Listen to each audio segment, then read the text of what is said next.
Welcome to RAIN, the Real Estate Investor Growth Network with your hostess, Jen Josey. Join like-minded real estate investors and accelerate your business towards greatness. You will hear step-by-step strategies for success, interviews with real estate rock stars, and we will dig deep into past projects where we bear it all, including the good, the bad, and some just plain ugly. So get excited. Here's the bestower of Badassery herself, the real Jen Josey. Listener discretion is advised. Hi, and welcome back. I'm Jen Josey, creator of RAIN, the Real Estate Investor Growth Network. Whoop, whoop. On today's episode, we have a guest that will be sharing their badassery. But before we begin, here's today's Badassery Bestowment, my little badass gift to you. Today's topic is the importance of using correct comparables when pricing your completed flip. When flipping a house, one of the most crucial steps is pricing the property accurately once the renovations are complete. Correctly assessing the value of your flip can mean the difference between a quick, profitable sale and a prolonged, costly one. Here are 5 reasons why using the right comps is essential.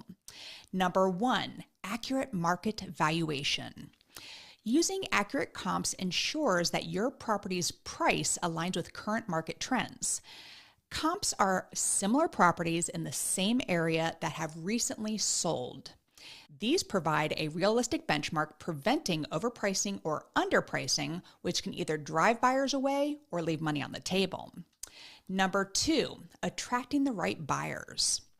Pricing your flip based on correct comps attracts buyers who are looking for properties within a specific price range. This strategic pricing can increase interest and offers, leading to a faster sale. Number 3, avoiding appraisal issues. Buyers' lenders will require an appraisal. If your property is priced higher than what the comps justify, the appraisal may come in lower than the sale price, potentially jeopardizing the deal.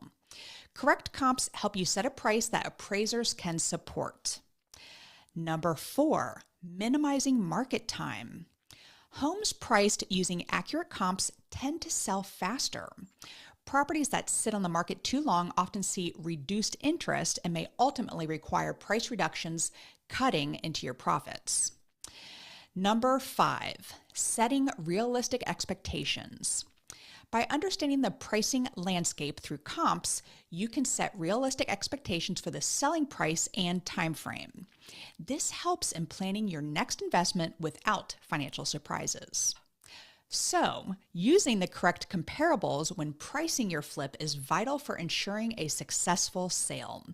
It helps you align with the market, attract buyers, avoid appraisal issues, and minimize the time your property spends on the market. Proper pricing based on accurate comps can significantly impact your overall profitability and house flipping business. Now on to today's episode of the Real Estate Investor Growth Network podcast. We have with us Steve Keighery, an Australian entrepreneur and property investor with an impressive track record. He launched his Australian home improvement marketplace business, which IPO'd with a market capitalization of $315 million. After relocating to New Orleans, Steve successfully closed over 175 wholesale transactions. He's also a savvy investor using the BRRRR strategy to build a portfolio of 27 properties totaling 36 doors.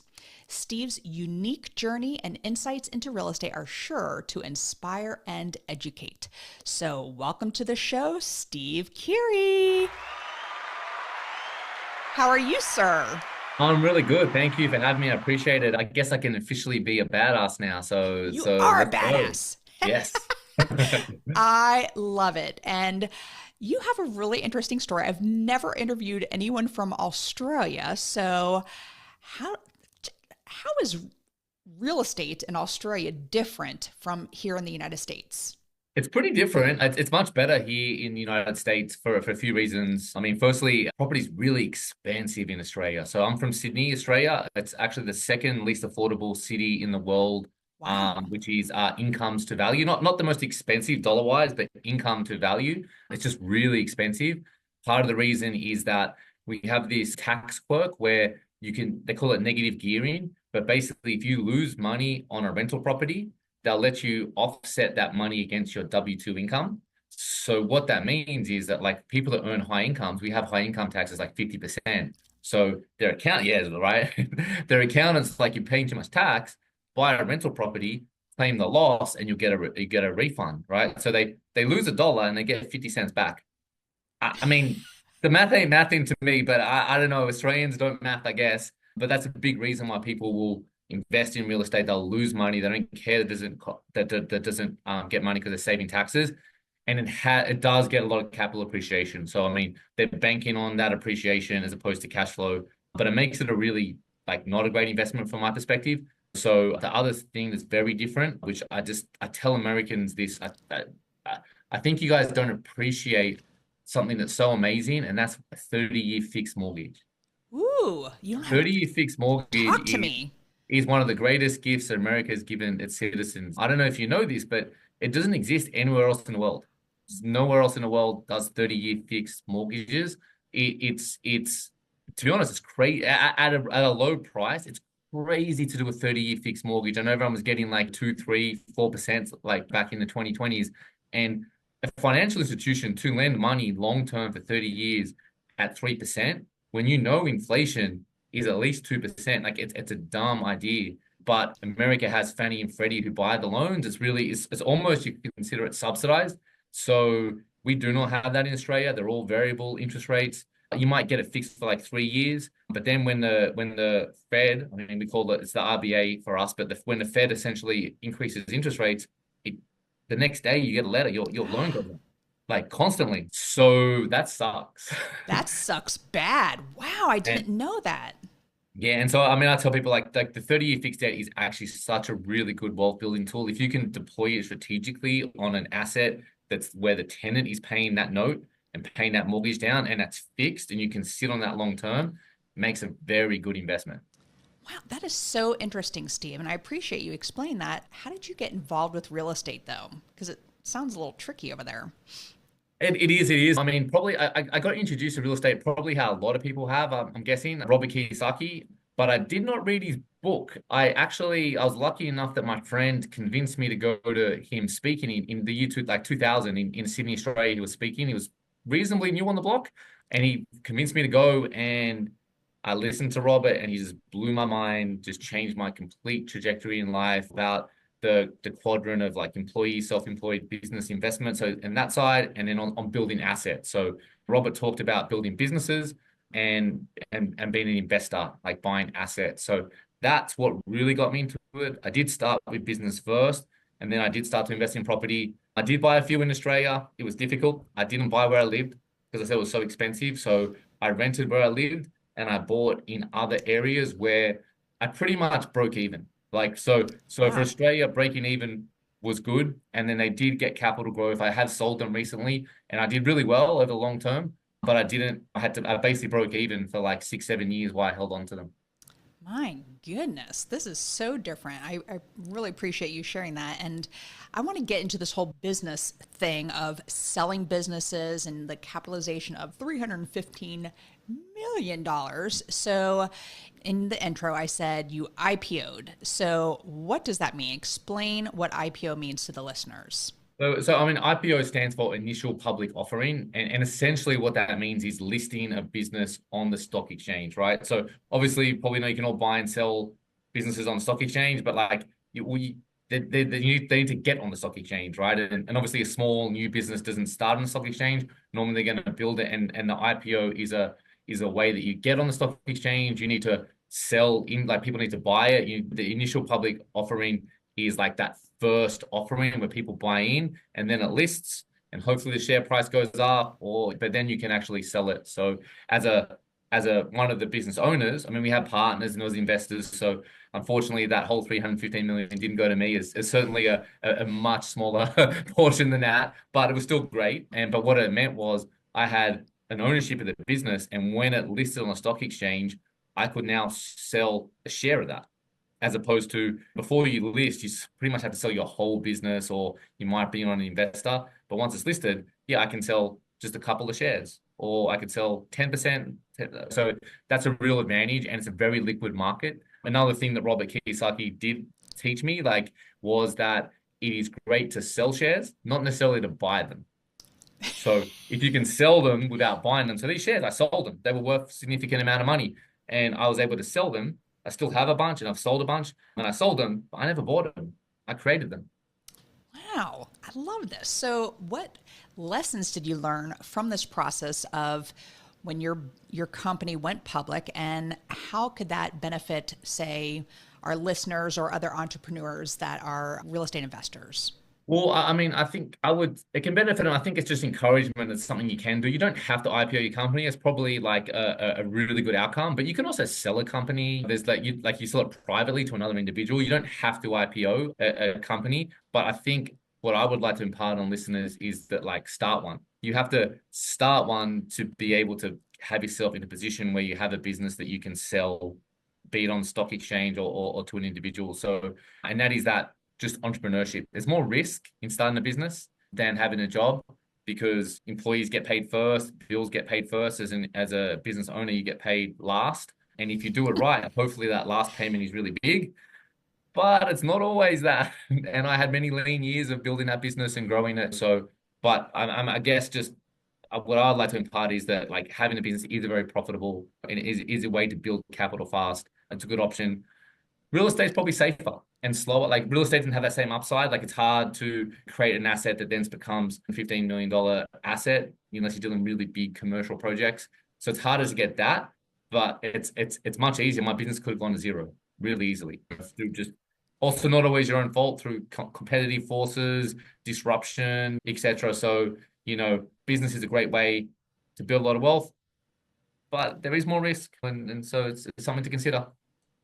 Well, let's get into that, because I know you believe in the power of building businesses and investing over being an employee, which you said right before we hit record that you've never been an employee. What? So can you discuss the advantages and the potential risks of building businesses and investing versus being an employee? Definitely. And Loaded question, huh? I've never had a full-time job. So when I left university, I went straight into business, but I did have casual jobs throughout school and university. So I have worked, but I did work to learn. I did a lot of sales jobs, because Robert Kiyosaki again said, like, you work to learn, and that sales is a good skill. So I have done that. But so the advantages of a business is there's a lot more upside. There's you are building your own asset that as you create, like, a brand and something that, like, you can leave it and it's still worth money. You can go away and your employees grow it. You can sell it and it's not you. I still have shares in my business. I haven't been involved in it in like 6 years now, but I still have shares and it still runs. I still get here. So it's still got 300 employees. It's an entity. But the downside is it's not a steady income. You there's a lot of risk. You may not get paid. So you need to be able to stomach that. It's harder to get loans. So speaking to your people who have got a job trying to get investment properties, having a job can be an easier way to get loans and get on the property ladder. It is actually funny, because I had a lot of trouble getting loans on properties in Australia. And it was interesting because, like, my employees were getting loans. My wife, she barely worked, and she got, like, the credit they were extending her was crazy. Like, they would give me nothing and I'll give her credit. And my employees, who, like, they wouldn't give me a loan because I was a director of the company. And I'm like, dude, if the company goes bad, my employees are getting fired before me. Like, but that was a real downside. So it was harder to get loans. I really unlocked loans in Australia when I no longer was a director, because we had different investors come on board. So, like, we had certain seats. You have to give up seats and let some other power come in. And when I did that, that's when I was like, cool, because then I go to the bank and I'll just go, hey, I'm an employee. Like I'm a high paid employee, and then I unlock the loan. So you need to consider that. If you've got a job and you're building properties, it's a pretty sure path to wealth, but it's slow. But it's a slow and steady, safe climb. But if you are more of risk, if you're less risk averse and you're happy to like engage in something, it's worth it. When I started, I was young. I didn't have kids. I didn't have a lot of commitment. So I didn't have a lot to lose. So if you're already well established with a family that's relying on an income, you got to be more careful. Absolutely. And is kind of leading into the next question here. But another thing is when you're an employee here in the US, I'm not sure what your health insurance is like over in Australia, but paying health insurance when you're a business owner can be super expensive. So going back to a lot of my listeners, by the way, are still in the rat race. They are wanting to break free and get into real estate full time.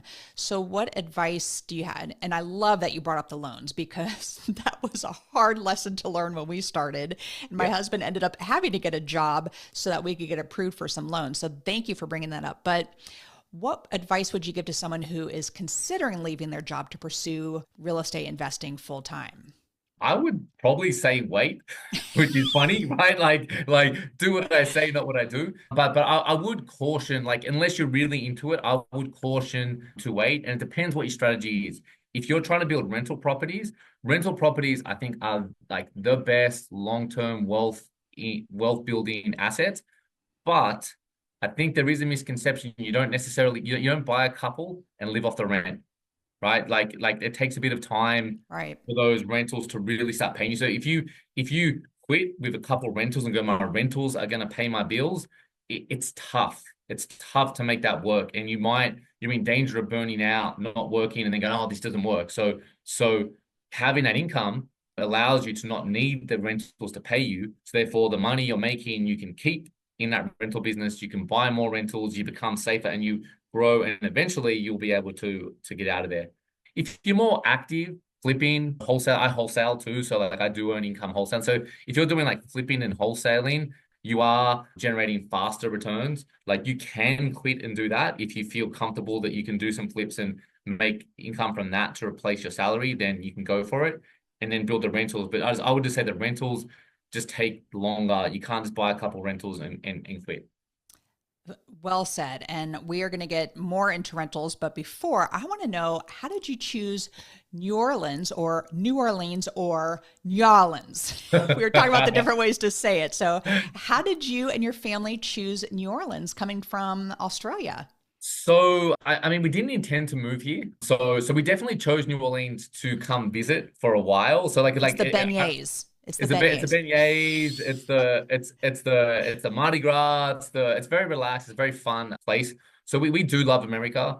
We've been to 28 different states. We've seen a fair chunk of America. And when I'd left operational capacity at my business in Australia, I sold some shares, so I had some money. And my goal was to do a little mini retirement. I wanted to take a year off and just do nothing. That was like, and it is Robert Kiyosaki thing, by the way. He has a book, Retire Young, Retire Rich, which he talks about that. Take a year off, don't think about your next move. So we decided to come to New Orleans. We chose it because it is our favorite city. We wanted to come and just spend 6 months here, enjoying ourselves. We put our daughter she had a sister school in New Orleans to a school in Sydney. So we enrolled her for 6 months, and we did not intend to move here, like zero intent of moving here.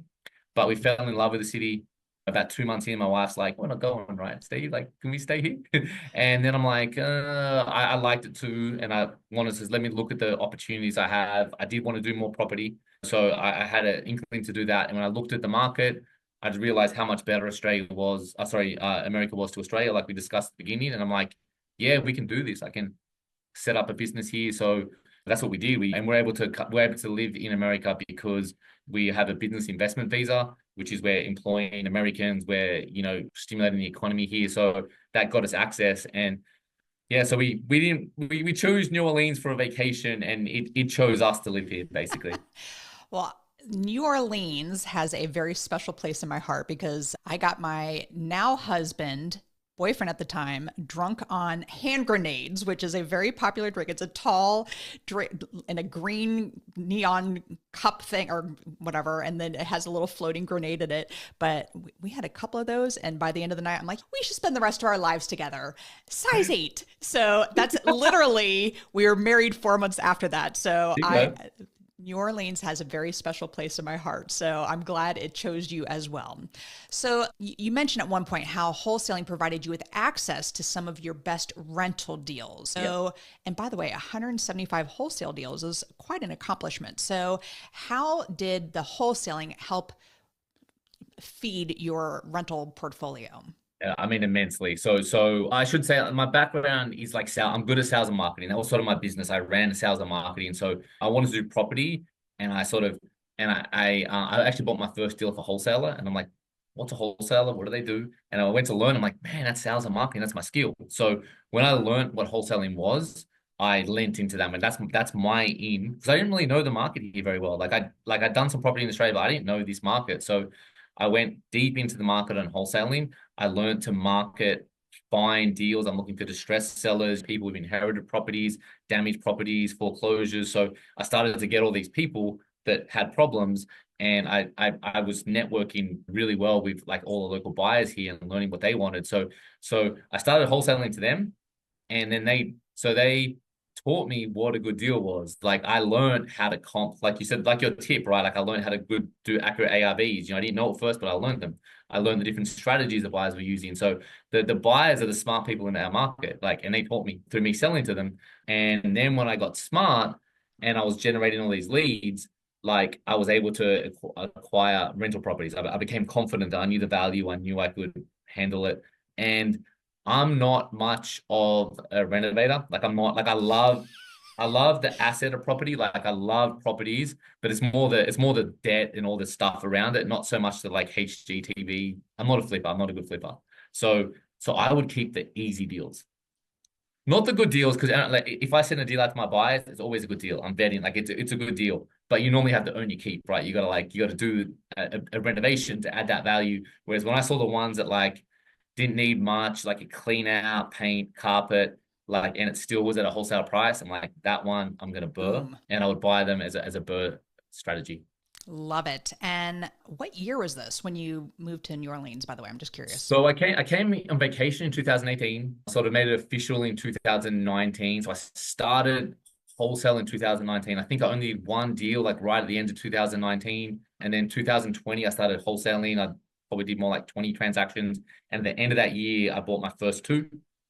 And then in 21, I bought like 14 BRRRRs. So sort of like I ramped up, and then 2022, no, 21, sorry, 21, I went hard in BRRRRs. Yeah. So a couple questions are popping in my brain here because right before we signed on there, I got a Bigger Pockets article emailed to me, and it was talking about how wholesaling is getting outlawed in a lot of, or there's just going to be a lot more regulation, not necessarily outlawed. You have to either have your real estate license, all these different regulations behind it. So what's going on in New Orleans with wholesaling legislation? That they were proposing some of those legislations. I have sort of watched, I don't fixate too closely, but I've watched some of those legislations in different areas. They were contemplating some stuff here in Louisiana. I think like 2 sessions ago, there were some people in the middle to like, were trying to put forward, but the bill got squashed. We did find out later that apparently one of the senators or congressmen or whatever it is wholesale. So that might be helpful. Wow. It did get squashed, but I mean, I am watching nationally, things are happening, so it could definitely come back. Some of these other places that do it provide a platform that like might help them. They didn't really know how to word it or do it, so it could happen. It won't happen for a while here. Personally, I'm not too fast. If it comes, I'll figure it out. I do buy houses, so like I am a cash buyer, so I can buy them. I can be aggressive in my marketing because I'm an actual buyer. Even though I wholesale a bunch, I do buy, and I bought properties that I didn't want just to look after my sellers because I care about my brand. So if the laws change, I'm sure I can navigate it. I can buy Right. them. I can double close them. I'll be able to figure it out. It probably will be harder for the newer people maybe to figure it out though. For the newer people, there are so many gurus, I hate that term, Yeah. who say, all you got to do is wholesale. You just get a property under contract and then wholesale it to someone and you make $20,000. Can you like bust that myth? Because it takes a lot of money to actually wholesale because you're marketing expert as it is, and it costs money to get those leads, to market those leads. And so Yeah. Bust that myth a little bit for me, Yeah, yeah. because I mean, I can't stand that. Yeah. yeah, no, the gurus are full of BS. Like, like, they're technically you can, and there is like, yes, you can be lucky, and you can do that 20,000 deal. Like that is possible, but it's a very, very small percentage, and you can't really build a business without spending money on marketing. And you need to spend money or effort, and really a bit of both. And not only does it cost money, like you don't need to buy the house. So it is true, you don't need the money to buy the house, because if you've got buyers, they will pay the money. Right. So, but you do need money to generate those leads. You do need to market and follow up, and it doesn't always happen straight away. It actually took me 6 months to do my first deal, Wow. and I did my first, second, third deal the same week. Right. Wow. So, and it wasn't that I finally figured out what I was doing. It was the effort I put in started to come back. And from then I was actually really consistent. Like, I started to really flow because I put a lot of effort in that 6 months. And I think that's an important point, because it can take time. You can do it really fast, but it doesn't have to take 6 months. You can get a deal really fast. It's definitely possible, but may not be the case. But you spend money on marketing, you don't get paid straight away, because you're going to get the contract. You got to sell the deal. You might need to negotiate with the seller for a while. You might need to back and forth follow up. So it takes, they call it the cash conversion cycle, right? It's like, I spent this money on marketing, but I didn't get paid from that marketing until like a couple months afterwards. Right. So you can't, it's not like I spend this money and I get it back straight away. I spend it and I get it here. If you do that consistently, like we do it now, we do deals all the time, very regularly, but like every month I'm doing deals, not so much on the money I spent this month, but it's all the past month's work I've done that I'm getting paid for. So it does take work. It is, I'll say it this way. Wholesaling is easy, right? It's simple. But it's easy in the same way that losing weight and being in great shape is simple and easy, right? It's like, to be really, all you need to do is eat less is to burn more calories than you eat, and go to the gym every day. Simple. If everyone does that, you're gonna have beautiful, skinny bodies, and like whatever that is, right? It's easy. So, But so but well it's hard said. to do. It's hard to do. And Exactly. that is wholesale. Like, yes, it's simple, it's easy, but you need that discipline, that action, that follow through to make it work. Well, I think I'm similar to you in that, well, more so, we use wholesaling as kind of an exit strategy. So you were saying you are a cash buyer and you take the ones that don't need that much work, maybe a lipstick job, but you still have your end buyers that you will wholesale a deal to. And I'm somewhere in the same way.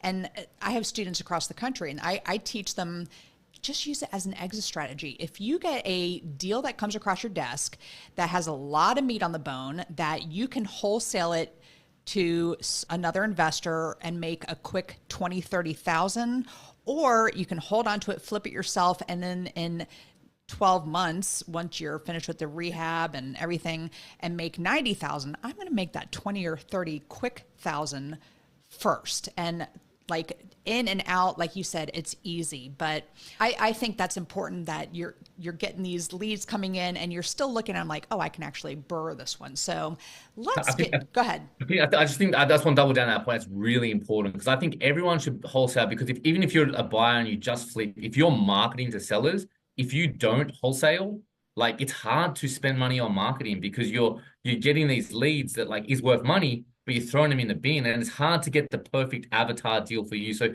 you sort of need to wholesale so you can afford to keep marketing and going. So that's really important. Or if you don't want to do that, if you're allergic to that, I have some of our buyers who they'll joint venture with me, right? So they'll get a deal and they don't really want to sell it for whatever reason. They're like, hey, Steve, what do you think of this? Could you wholesale it? I'm like, yeah, we'll partner. So I'll find the buyer. You've got the seller. We'll split the assignment fee. So if you don't want to do it yourself, find a local wholesaler who can move the deals in your market, and at least joint venture with them and get paid for those leads. And listeners, he said something very important here, that I always say ABM, always be marketing. And my sweet spot when we were flipping a lot, where we've kind of pulled back from flipping these days, but our sweet spot was 5 flips at a time. That's about all I could handle. But I'm still marketing, because as soon as you stop marketing, like you said, it took you 6 months and then you hit 3 all at once. So when I had 5 flips going on, and then I had person wanting me to buy their property because they got one of my postcards or whatever, I would still go walk the property, still give them an offer, but I would most likely wholesale that one. So I love that you said that. So listeners, that was a huge point. Always be marketing, because you never want that to be slowing down. Let's get into the BRRRR strategy here. So really quick, for anyone who is living under a rock who's never heard of the BRRRR strategy, which is BRRRR, what does that mean? So we're buying the property, we're renovating the property, we're renting it out, then we're refinancing our equity out of that property. And then the last R is to repeat. You do it again. So you're basically recycling your money by investing and refinancing. So, and thank you. Excellent definition there. So can you walk us through a typical BRRRR strategy and how, and I love this term, but how it can lead to infinite cash on cash return? That's why I love the BRRRR, infinite cash on cash return. So I mean, if a BRRRR is similar to a flip, except you don't sell it at the end, and instead you refinance and leave equity in there. So a typical deal is coming to me. I'm underwriting like I would a flip or anything else. I'm trying to buy it at 70% of ARV minus repairs, maybe 65% in this market, similar to what a flipper would do. So I will buy it, and once I fix it up, I'm generally all in at about 70% of the after repair value. And that's when a flipper might sell it, right? And they're going to try to take that 30% equity minus the fees of selling, and they're going to make their profit. So instead, as a BRRRR person, I go to the bank and I refinance the property because it's stable. It's got a renter in there, so it's got an income stream. So I can go get a DCSR loan, a debt service coverage ratio loan, and they're going to say, "Great, I'll lend you 75% of the value of the property as a cash out refinance." So I'm all in at 70%. They're refinancing 5%. There's probably some fees in there, so I might not get all that money.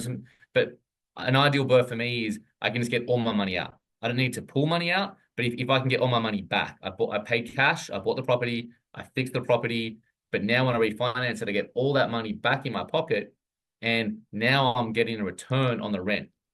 And because there's zero cash, I got no money in the deal anymore. It's an infinite cash on cash return because there's no cash in the property. So even if, and when I do a BRRRR, I'm trying to get an infinite cash on cash return. I don't mind so much about the amount. I'm not trying, it doesn't need to be a home run. I'm pretty happy making like $2,000 a year if I'm got an infinite cash on cash return. Caveat. When I calculate what I'm earning, I am taking out management fees, maintenance costs. Like it's not PITI minus rent, because you need to factor in possible vacancies is another expense. Yes, exactly. But if I can take those fees and make a little bit of profit with no money in it, I'll do that all day. And because then I take the money, I just do it again, and now I'm stacking these assets, and those assets have that 25% equity. So if I ever wanted to, I can sell it. I can sell it in the future. After a year, it'll be long-term capital gains tax, so it's better than doing a flip straight away. But I believe to hold on to it long-term is great. With that 30-year fixed debt, it's like holding on to that long-term. It's really, really... I was going to say, because in Australia, it's constantly going up with inflation. But here, when you have a rental, it's going to be the same mortgage payment if you get a 30-year fixed mortgage rate, but your rents always go up in the United States. So I love the whole infinite cash on cash return, and it's a long hold in. But if you do run into tough times, so we had a tough year 2 years ago and last year too, if I got to go ahead and announce that, but yeah, it's been rough. But 2 years ago, we had a rental that had a lot of equity in it, and we bought it really cheap, I think $95,000, and we ended up selling it for $265,000 because we needed some cash to keep other deals going, other renovations and things like that. So I love everything that you said there. So my last question for the first part of this podcast is, how has acquiring rental properties contributed to your long-term wealth building strategy? So very much so. It's really been a net worth play in these initial years, right? Because I'm buying these properties, like I said, I'm doing the refinance, and I've got that equity. And because I get my money back, I recycle my money, I buy it again. So I've been able to stack a bunch of properties. I've got 27 properties now. But I use the same money to buy them all, and they all have that 25% equity. So the equity's grown. And now I borrow them at 75% LTV, but they're now, most of them are like 70%, because the loans have been amortizing because the tenant is paying the note. And yes, I'm getting a return, but in addition to the return I'm getting, which isn't a lot, like I said, but it's still a return, but they're also paying down the principal of the loan. So now that what I'm owing is less. So for me, it is a long-term strategy because what you owe becomes less and less with every payment of the mortgage. But then with inflation, like the rent starts to go up, the value starts to go up, but what you owe starts to go down. And that's why if you hold it long term, it's like the crocodile jaws, right? They start to split. And that's really where you build net worth. So for me, these properties have been a net worth play. The cash I generate, I basically keep in the properties just to like maintain them and just be safe. So it's really affected my net worth significantly. I love how the guy from Australia was able to fit crocodile in there. Yes. Love it. So you heard me at the beginning give a badassery bestowment. We were talking about using comps. Do you have a bit of advice you can share with the listeners? I definitely do. I actually thought I was going to say, but I actually forget what I actually forget what I was going to say. But I'll give the advice to wholesalers. If you're wholesaling and you're doing these good comps, it's very important to have good comps. When you're sending deals out to buyers, sorry, use a lower version of the comp. Right? If you're like, hey, the comp, it might sell for 250,000, or it could be 250, it could be 270. Let's just using some random numbers. Send it out at 250. Right? Because if your buyers think you under comp, they trust you, they look at your deals, they buy your deals. You might be able to 270, you might be able to justify it, but if you have to justify it and like try to convince people, use that lower one. Your buyers will love you, they'll fight over your deals, they'll look at your emails. Yeah. Thank you for that nugget. I think that is fabulous. So we're going to go into the second part of the podcast here, which is what makes Steve Keighery a badass. And I use the acronym BADASS, and the first letter is B. I hope you use the same author you've been mentioning a few times here, but what is a book that's made a huge difference in your life? It is obviously a Robert Kiyosaki book, and I'm sure you get that answer a lot, but I'm not going to say Rich Dad Poor Dad, all right? Okay. I'm gonna say Retire Young, Retire Rich, which was the one about taking a year off when you exit a business, which is why I came to New Orleans. But I also say it in the symbol of, if you're a Robert Kiyosaki fan, I assume most of your people are, just because everyone is. Everyone's read Yes. Rich Dad Poor Dad and Cash Flow Quadrant. If you haven't, go read them. But what I want to say to all you people who have read Rich Dad and Cash Flow Quadrant is keep reading, because the other books are just as good. They go deeper on different thoughts. The whole infinite cash and cash return is a Robert Kiyosaki thing. I got that from Robert. The whole retire, take a year off, got that from Robert. And these are all the later books. So keep going. I just had David Richter, who wrote Profit First for Real Estate Investing. I Yeah. just had him. I run a mastermind called Rain, and he spoke at one of our Ignites, and he was talking about the cash flow game. Have you played Robert Kiyosaki's cash flow game? So what's really funny is I'm such a big fan. I hadn't played it for years. I never played it. I listened to every tape. I listened to everything of his, and I hadn't played it. And I was at the Ohio Real Estate Investors Annual Conference, and they had a tournament. And I'm like, I'm playing this, and I've never played it before, but like I should be good. I won the tournament, and Nice. I couldn't tell you, I was just so proud because like I didn't know if I would be good. But I'm like, I should be good. I know I know how he thinks, and I won the tournament. So there you go. It was my first time playing. Good for you. And I love playing with other real estate investors because so there's five of us and everyone plays how they run their business. And it is hilarious. My husband is a big saver. So Mr. Hand Grenade himself, he wants to pay off debt immediately. And so he was the last one to get out of the rat race. Yeah. I was the winner too, Steve, just so you know. Yes. I buy them up and will eat potato chips if I have to because I'm in it for the long haul. So listeners, you got to check out this game. It's like $80. I think you can get it on Amazon, and it is so worth it. It's called Rat Race or Cash Flow. Is it Rat Race or Cash Flow? Cash flow. Cash flow. Yeah. You escaped the rat Perfect. race, but cash flow, yes.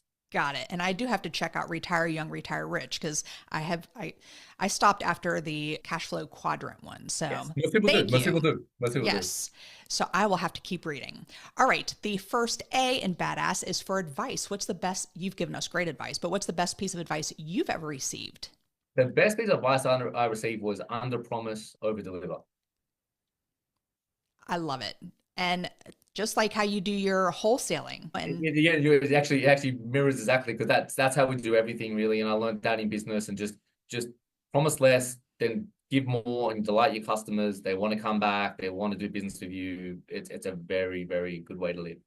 thank you for saying that. All right. The D in badass is for drive. What drives you to be successful? I'm really just driven by independence and being able to. So I sort of, I'm self-driven, like it's about me, but like I just had this deep-seated thought that I can sort of do whatever I want. I don't need to conform. I don't need to have a job. I don't need to like I just got this independent drive, but I want to prove that it's possible. I'm just like, so I don't know what it is that drives me. I'm just driven by that. I just want to be independent, not be told what to do, not have to conform to what other people say, basically. A rebel. I love it. I thought your biggest drive was post-it notes by looking at behind you on the wall. All right. The second A in badass is for aspiration. I'm a big goal setter. So what is a goal you are currently working on? Yeah, so a goal is to do 85 wholesale deals this year. That we did 47 last year. Our goal was 50, and we were hustling, and we just didn't quite make it. We closed two, like literally the first day of this year, because but didn't make it. But 85, so we want to step it up and keep doing more deals in our local Greater New Orleans area. Very good. All right. The first S in badass is for systems. What systems do you have in place to help you achieve success? Probably the simplest and most practical one everyone can do is morning routine.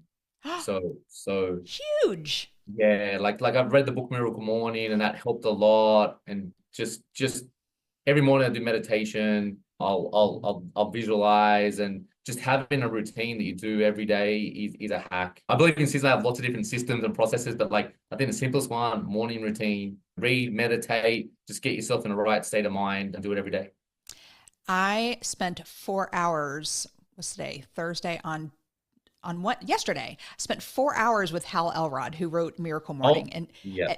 he has an app, and it's like $99 for the year, but you get to go to it's the Miracle Morning year, or Miracle Year was what we did yesterday, and set our goals and do all that. And so I absolutely love it. And I had been doing some of the savers. That's what they call it. It's silent affirmation, all that fun stuff, visualization, exercise. I've been doing it, but I kind of got away from it. So getting back into it, I'm just more energized, and absolutely it is a huge system. And I love that you said it, because most people are like spreadsheets and Google Calendar, and I use this, but morning routine, I agree 1,000%. I am just useless if I don't go through that morning routine. So Steve, I could talk to you for hours, but the final S in badass is success. What does success mean to you? Success to me is just having a life of abundance and freedom. It's not materialistic, so that is my goal. But when I say abundance, it's just being able to spend time with my family, not having to do things. Like, I want to be able to go out and buy what I want without thinking, but I don't care about Gucci, Chanel, anything materialistic. Just being able to do what I want when I want. Like, that's success. Yeah. I love it. So if the listeners are wanting to reach out to you to connect with you, what's the best way for them to find you? Probably LinkedIn is probably good. They can find me on LinkedIn. I can connect there. My Facebook's generally my friends and family, but like, if you want to talk real estate, I do run a meetup. It is local to New Orleans. It's the West Bank Real Estate Investors. But like, that's a place where I'm on Facebook, like talking real estate and stuff. So if you want to do that, probably West Bank Real Estate Investors is a good group to chat and meet me and many people like me, or LinkedIn, or my website, homebuyerlouisiana.com. homebuyerlouisiana.com. Well, Steve, this has been such a pleasure. Again, I love that you got the word crocodile, my guy from Australia, in there on the conversation. So this has been such a pleasure. Thank you so much for being on the podcast today. Thank you. I really enjoyed the conversation. I really appreciate you having me on board. Absolutely. And that is all. Thank you for listening, and we'll catch you on the next episode. Now go out there and share your badassery, and don't forget, make it a great day. Take care. Bye-bye. Whoop, whoop. Thank you for listening to RAIN, the Real Estate Investor Growth Network. Be sure to subscribe on your favorite podcasting platform so you never miss an episode.